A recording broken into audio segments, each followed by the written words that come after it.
दैनिक सीधा सवाल समाचार पत्र के 12 वर्ष की प्रकाशन यात्रा और डिजिटल एप्लीकेशन के बाद अब सीधा सवाल की वीडियो फॉर्मेट में नई शुरुआत की पहली प्रस्तुति मां कालिका मंदिर चित्तौड़गढ़ पर की जा रही है। उम्मीद है कि अब इस नए फॉर्मेट में भी आपका सबका पूरा साथ मिलेगा।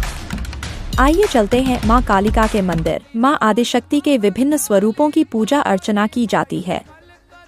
कहीं मां वैष्णो के रूप में तो कहीं मां कामाख्या के रूप में मां जगदम्बा की आराधना होती है। अलग अलग स्थान पर मां अलग अलग स्वरूपों में विराजित है। ऐसा ही स्वरूप माता का चित्तौड़गढ़ के ऐतिहासिक किले पर विराजमान है, जिसे मां कालिका के रूप में पूजा जाता है। दूर दूर से श्रद्धालु मां की आराधना करने आते हैं। मां आदिशक्ति जगदम्बा के कालिका माता मंदिर दर्शन करते हैं। इस खास रिपोर्ट के जरिए काली महाकाली काली के परमेश्वरी सर्वानंद करे देवी नारायणी नमोस्तुते।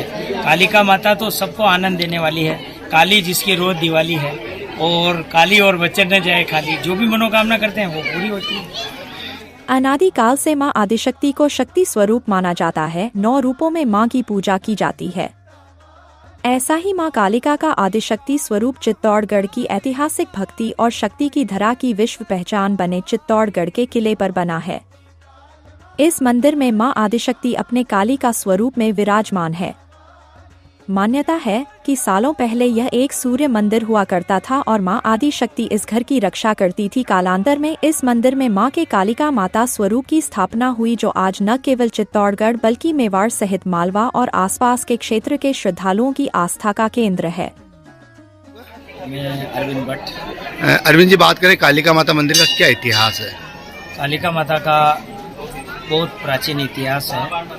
यहाँ जितने भी भक्त आते हैं उनकी सारी मनोकामनाएं पूर्ण होती हैं। ये कालिका माता दुर्ग के ऊपर सबसे बड़ा मंदिर है। ये पहले सूर्य मंदिर था। बाद में यहाँ के राजा ने यहाँ माँ कालिका की स्थापना करी, और कहते हैं कि कलकत्ता से अपने सिर के ऊपर लेकर महाराणा साहब पधारे। कालों की और कालों की काल महाकाली भवानी माई कलकत्ता वाली। मां आदिशक्ति कालिका रूप में विराजमान होकर ऐतिहासिक दुर्ग चित्तौड़गढ़ पर विराजमान है। चित्तौड़गढ़ किले के 7 दरवाजों को पार करने के बाद मां के इस मंदिर में पहुंचा जा सकता है। मंदिर के प्रवेश मार्ग पर बना भाव प्रवेश द्वार इस मंदिर की शोभा और बढ़ता है। मां के इस मंदिर का निर्माण मेवाड़ स्थापत्य कला के रूप में किया गया है, जहां ऊंचा गुंबद और उसे पर लहराती ध्वज मां के महिमा का स्वयं बखान करता है। मां कालिका यहां आने वाले श्रद्धालुओं की मनोकामना पूरी करती है, और दूर दूर से श्रद्धालु अपनी मनोकामना लेकर मां के चरणों में आते हैं। ऐसी मान्यता है कि मां कालिका की शरण में आकर प्रार्थना करने वाले किसी श्रद्धालुओं की प्रार्थना खाली नहीं जाती है। मां आदिशक्ति कालिका हर श्रद्धालु की मनोकामना पूरी करती है। के नाम से भी प्रसिद्ध है। ये मंदिर विश्व प्रसिद्ध मंदिरों में इसका नाम है।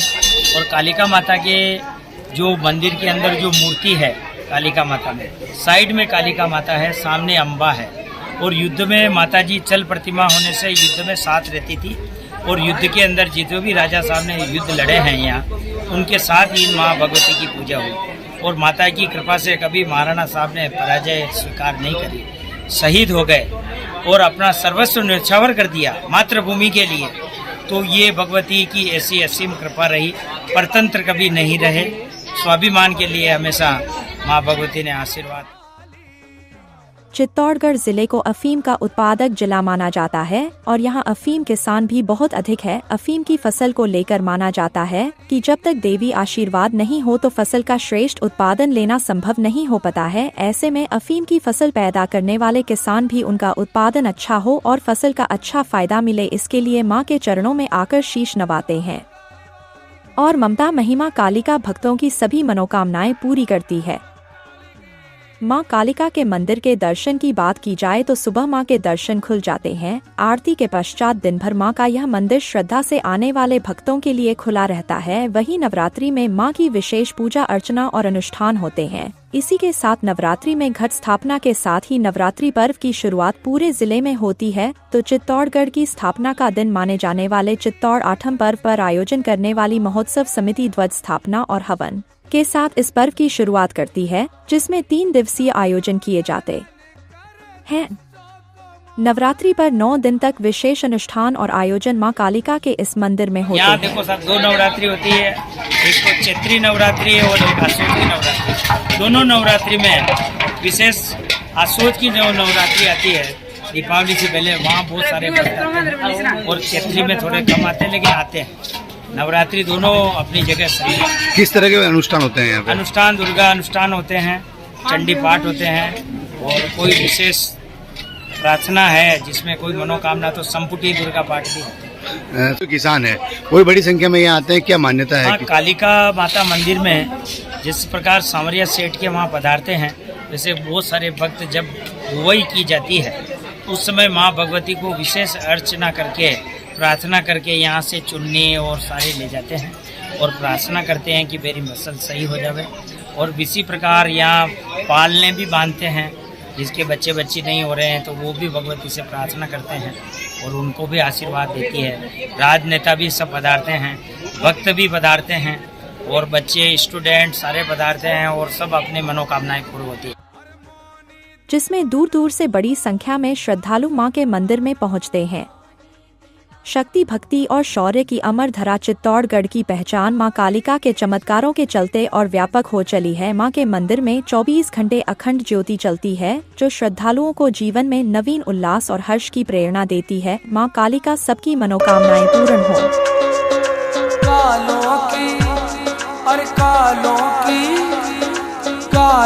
की काल महाकाली